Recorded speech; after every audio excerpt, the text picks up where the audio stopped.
جلیل کے دونوں پاؤں میں نے اٹھا کے اپنی گودی میں رکھے اور ان کو دبانے لگ گئی۔ میرا مقصد تھا کہ وہ میرے سے پوچھیں گے، لیکن ان کا موڈ بہت سیریس تھا۔ میں نے خود ہی بات چھیڑی کہ آپ کو پتہ چلا ہے؟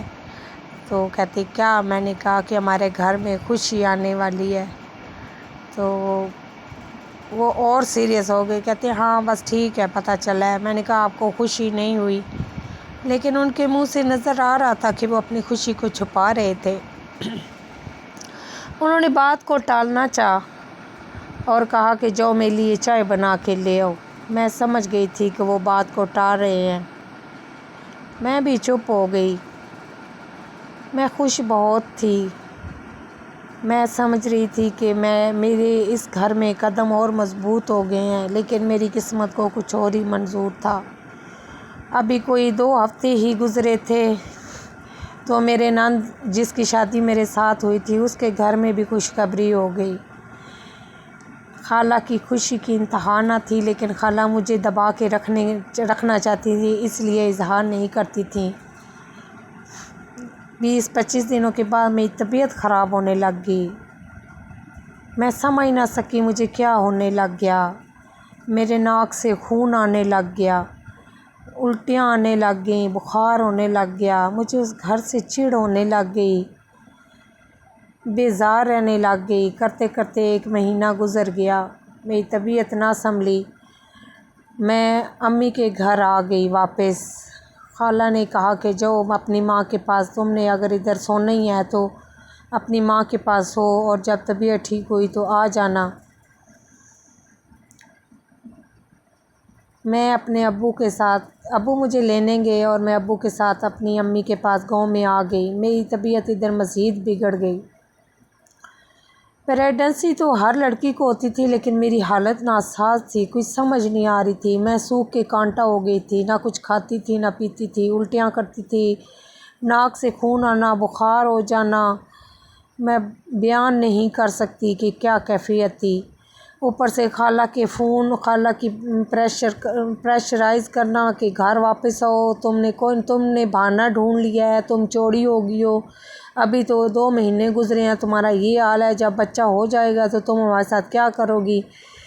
کچھ اپنی طبیعت اور کچھ ان کے پریشر کی وجہ سے میں بہت پریشان تھی۔ میری امی بھی بہت پریشان تھی۔ ایک دن نانی نے مجھے سمجھایا کہ بیٹا تم واپس چلی جاؤ، کیونکہ تمہاری ساس کا مزاج بہت خراب ہے اور وہ بڑی بدتمیز ہے، تو اس نے کسی کا لحاظ نہیں کرنا، تو تم واپس چلی جاؤ۔ لیکن میں جانا نہیں چاہتی تھی۔ اسی دوران ایک دن پتہ چلا کہ میرے ہسبینڈ اور میری ساس گاؤں آ گئے ہیں۔ میں امی کے گھر تھی، وہ نانی کے پاس آئے تھے۔ میں سارا دن انتظار کرتی رہی، لیکن مجھے کوئی ملنے نہ آیا۔ جلیل کو نوکری مل گئی تھی، وہ اس خوشی میں ان کو گاڑی بھی ملی تھی دفتر کی وجہ سے، تو وہ گاؤں میں اپنی نانی کو گاڑی دکھانے آئے تھے اور ملنے آئے تھے۔ میں سارا دن امی کے گھر انتظار کرتی رہی، لیکن ادھر سے کوئی بندہ نہ آیا، اور شام کو 2 گلاب جامن آئے، میرے اور 4 امی کو بھیجے خالہ نے۔ بڑی اکڑ کے ساتھ خالہ ادھر بیٹھی رہی، ہمارے ساتھ کوئی رابطہ نہیں کیا۔ آخر میں ڈر گئی اور خود ہی میں ان کو ملنے چلی گئی۔ میری طبیعت دیکھ کے خالہ تو کوئی نہیں اثر ہوا، لیکن جلیل بہت پریشان ہوئے۔ انہوں نے کہا کہ تم چلی جاؤ امی کے پاس، تمہاری طبیعت ٹھیک نہیں ہے، جب طبیعت ٹھیک ہوئی تو تم لاہور واپس آ جانا۔ میں امی کے گھر آ گئی۔ امی نے میری بڑی خدمت کی، ابو نے مجھے بہت پیار دیا اور میری خوراک کا بہت خیال رکھا۔ ایک دن میں کچھ بہتر تھی تو امی ڈر گئی۔ امی کہتی ہیں آؤ میں تمہیں واپس چھوڑ آؤں، کیونکہ بیٹا ابھی بہت لمبا ٹائم ہے اور اس دوران کہیں تمہارا گھر خراب نہ ہو جائے۔ امی اور چھوٹی بہن مجھے سسرال چھوڑ کے واپس آ گئیں۔ میں نے ہمت کر کے کام شروع کر دیے، کیونکہ میرے سسرال میں کام ہی تھے، کسی کی صحت کا کوئی خیال نہیں رکھتا تھا۔ میری جیٹھانی اور جیٹھ بہت اچھے تھے، وہ میرا خیال رکھتے تھے، لیکن خالہ میرے پہ ترس نہیں کھاتی تھیں۔ جلیل تو اپنی امی کے کمرے میں شفٹ ہو گئے تھے کہ تمہاری طبیعت ٹھیک نہیں ہے تو ڈاکٹر پرہیز بتا رہے ہیں، یہ ہے وہ ہے۔ انہوں نے ایک بہانہ بنایا یا پتہ نہیں کیا معاملہ تھا، مجھے سمجھ نہیں آئی۔ میں اپنے کمرے میں اکیلی رہتی تھی اور وہ امی کے کمرے میں رہتے تھے۔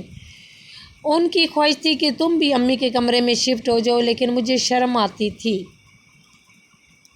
تو میں سائڈ پہ ہی رہتی تھی. کرتے کرتے 5-6 مہینے گزر گئے. میری طبیعت بہتر ہو گئی. چھوٹی عید پہ میں گاؤں واپس آئی. پہلی عید تھی میری شادی کے بعد، لیکن پہلی